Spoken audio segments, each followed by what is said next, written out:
Hi friends, இது நம்ம டேங்க்கு க்ளீனாக இருக்குது. இதில் என்ன பண்ணியிருக்குன்னா, இந்த வெதருக்கு நான் பாதாம் லீஃபை எடுத்து போட்டிருக்கிறேன். ஏன்னா அது கொஞ்சம் டெம்ப்ரேச்சரு இந்த இதுவெல்லாம் கொஞ்சம் கண்ட்ரோல் பண்ணும், டிடிஎஸ் அந்த மாதிரி. ஒரு தொட்டியில் நம்ம ட்ரிப் டூட்டி வைக்கிறதுக்கு பாதாம் மேலே போடுறதுக்கு ரெண்டே ஒன்று தான். இதை நம்ம பண்ணோன்னா கொஞ்சம் மீனுக்கு கொஞ்சம் கம்ஃபர்டபுளாக, இந்த ஸ்ட்ரெஸ் ஃப்ரீயாக கொஞ்சம் இதுவாக இருக்கும். இந்த டைமில் நீங்கள் உங்கள் ரூம் அனலாக இருந்தாச்சுனாலோ, டெம்பரேச்சர் ஹையாக இருந்துச்சுனாலோ, நீங்கள் ஒரு கூலிங் ஃபேன் ஒன்று வைக்கலாம். அப்போ உங்கள் மீனுக்கு ஒன்றும் ஆகாது.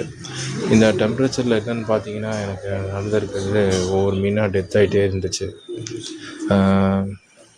எல்லா பெரிய கப்பியும் இறந்து போச்சு.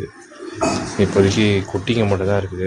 குட்டிங்கும் கொஞ்சம் கொஞ்சமாக ஒன்று ஒன்றா டெம்பரேச்சர் லூஸ் ஆகி இறக்குது. இதுக்கு ஒன்றும் பண்ண முடியாது. ஒன்று நம்ம ரூம் டெம்பரேச்சர் கரெக்டாக இருக்கணும், இல்லைன்னா அதுக்கு டெம்பரேச்சருக்கு ஏற்ற மாதிரி நம்ம ஃபேன் வைக்கணும். இந்த ரொம்ப ஹாட்டாக இருக்கிறதுனால இந்த மீனுங்க அது மாதிரி ஆகுது. இப்போதைக்கு ஃபீமேலு எல்லாமே இறந்து போச்சு. நம்ம டெட்ராஸு, இந்த ஜீப்ராஸ் இதெல்லாம் நல்லா தான் இருக்குது, அதுக்கெலாம் ஒன்றும் ஆகலை. நான் கப்பீஸு தாங்க மாட்டல, அது அப்படியே டப்புன்னு போயிடுது. சரி, ஓகேன்னு சொல்லிட்டு நம்மளும் இதை க்ளீன் பண்ணோம். க்ளீன் பண்ணதுக்கப்புறம் இவங்களுக்கு நான் வீடியோ போட்டிருக்கிறேன். க்ளீன் பண்ணதுக்கப்புறம் அதையும் நான் ஆட் பண்ணுவேன், அதையும் பாருங்கள். இவ்வளோ அழுக்காக இருக்குது, குட்டி குட்டி சின்னதாக இருக்குங்களா. இதுக்கு நான்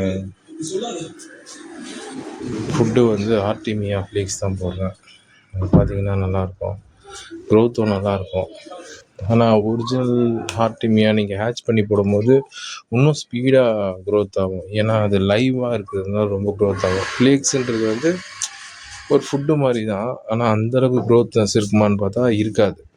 இப்போது நீங்கள் ஆர்டிமியா போட்டிங்கன்னா அந்தளவுக்கு இருக்கும். இப்போதைக்கு இந்த 2 மேல் கப்பி மட்டும்தான் இருக்குது, மிச்சம் எல்லாமே இருந்துச்சு. அதே மாதிரி இதில் வந்து 2 ஒரு மேலு ஒரு 2 ஃபீமேல் இருக்கும். அதில் என்னாச்சுன்னா, ஒரு மேலு ஒரு ஃபீமேல் இருக்குது. இன்னொரு ஃபீமேல் வந்து கொஞ்சம் ஒரு மாதிரி இருக்குது, டல்லாக இருக்குது. அது என்ன ஆச்சுன்னு தெரில. ஆனால் பார்த்துட்டேன், உடம்புல எந்த டிசீஸும் இல்லை. எதனால் இப்படி ஆச்சுன்னு தெரில. இதை ஒரு வேளை இந்த ஃபீமேல் ஒன்று பயங்கரமாக அடிக்குமே, அதனால என்னன்னு தெரில.